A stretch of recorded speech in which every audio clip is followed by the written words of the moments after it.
અહીંયા જ્ઞાનીની દ્રષ્ટિમાં કોઈ અજ્ઞાની નથી, બધા જ જ્ઞાની છે. નિરાંત મહારાજનો બોધ એવો છે ને કે આ થાંભલાને જ્ઞાન છે. લો, બહુ કાઠું છે સમજવું.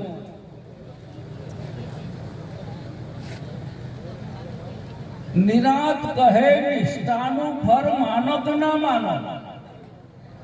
જ્ઞાન થવું એક નંબર, પણ નિષ્ઠા બી બહુ મહત્વની બાબત છે.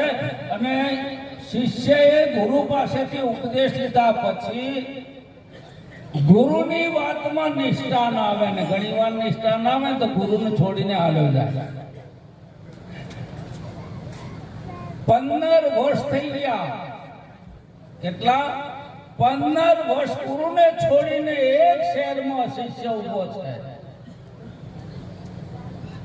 શિષ્ય ભૂલી જાય છે પણ ગુરુ કેદી ભૂલતા નથી.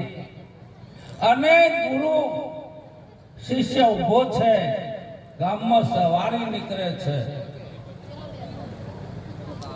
ત્યારે ગુરુ શિષ્યને ઓળખી ગયા છે. પાસે જઈને કહે છે કે ભાઈ આ શું છે? એટલે કહે છે કે આ સવારી છે. કે સવારી કોને કહેવાય? આ શિષ્યને ગુરુ પૂછે છે કે આ હાથી છે, હાથીની અંબાડી ઉપર જે બેઠા છે રાજા છે એ બધું મળીને સવારી કહેવાય. ફરીવાર પૂછે છે ગુરુ, ફરીવાર પૂછે છે, મને સમજાતું નથી કે આ રાજા અંબાડી ઉપર બેઠા છે બધું મળીને સવારી છે. ત્યારે કે મને સમજાતું નથી. ગુરુ ના પાડે છે, શિષ્ય સમજાવે છે. પછી કે છે કે તમારે પ્રેક્ટિકલ જ્ઞાન જોઈએ છે. આ જ્ઞાન છે એ પ્રેક્ટિકલ છે.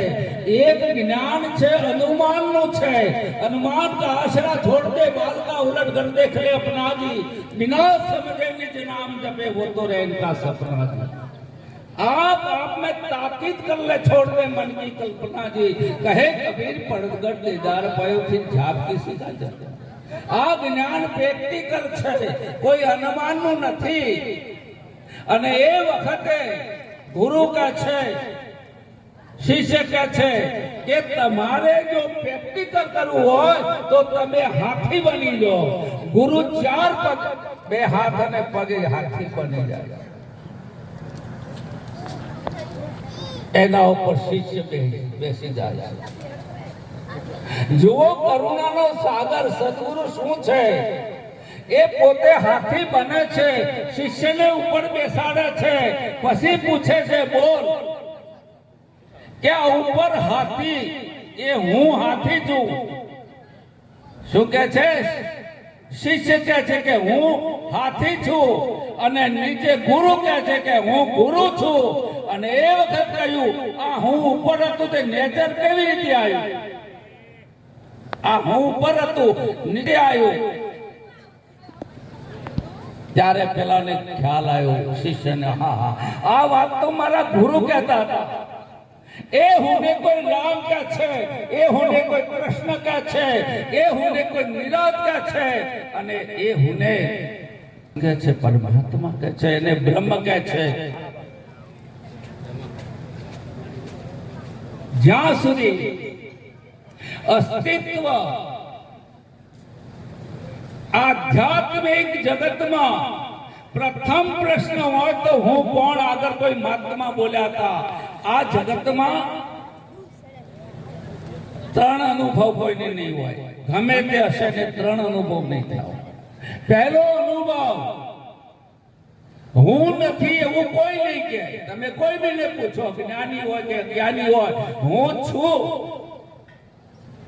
બીજો પ્રશ્ન, જન્મનો કોઈને અનુભવ નથી.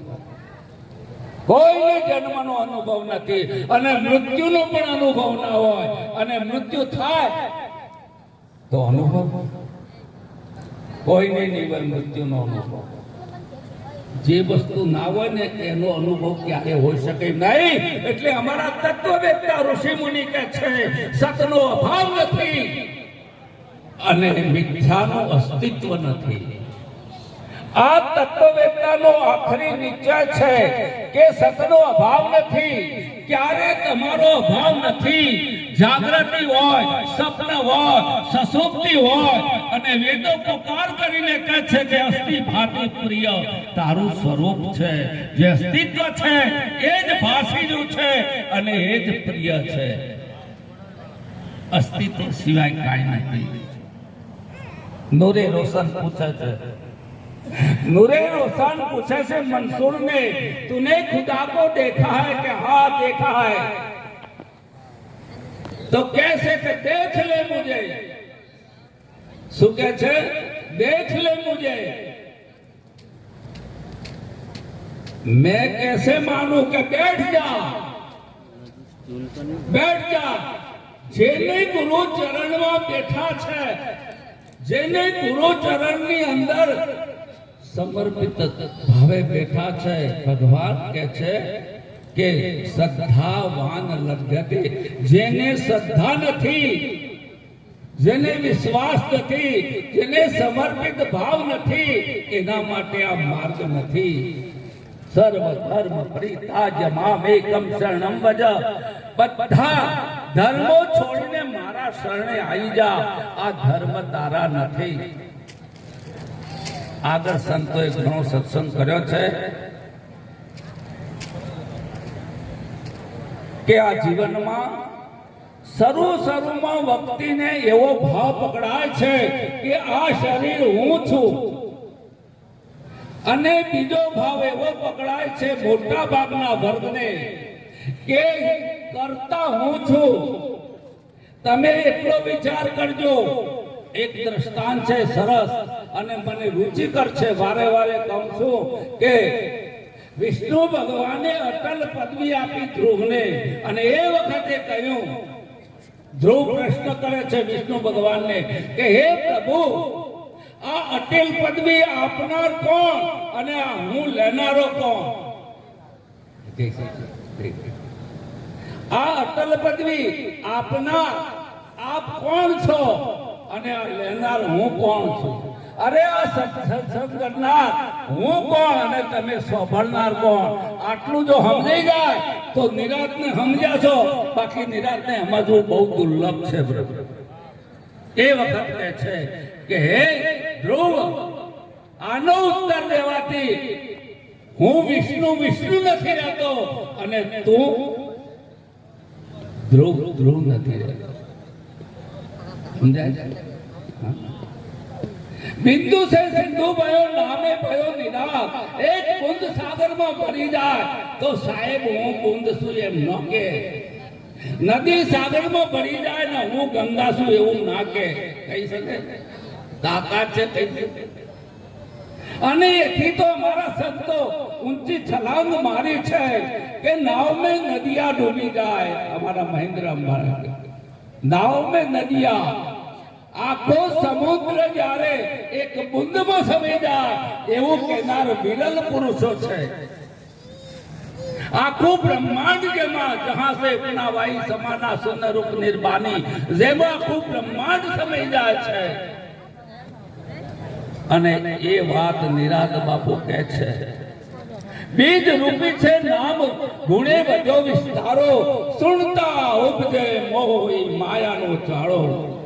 આખા બ્રહ્માંડનું જે બીજ છે એ નામ છે અને એ ચૈતન્ય છે, એ ઈશ્વર છે અને એની આ અભિવ્યક્તિ છે, એનો વિલાસ છે અને એના સિવાય બીજું કાંઈ નથી.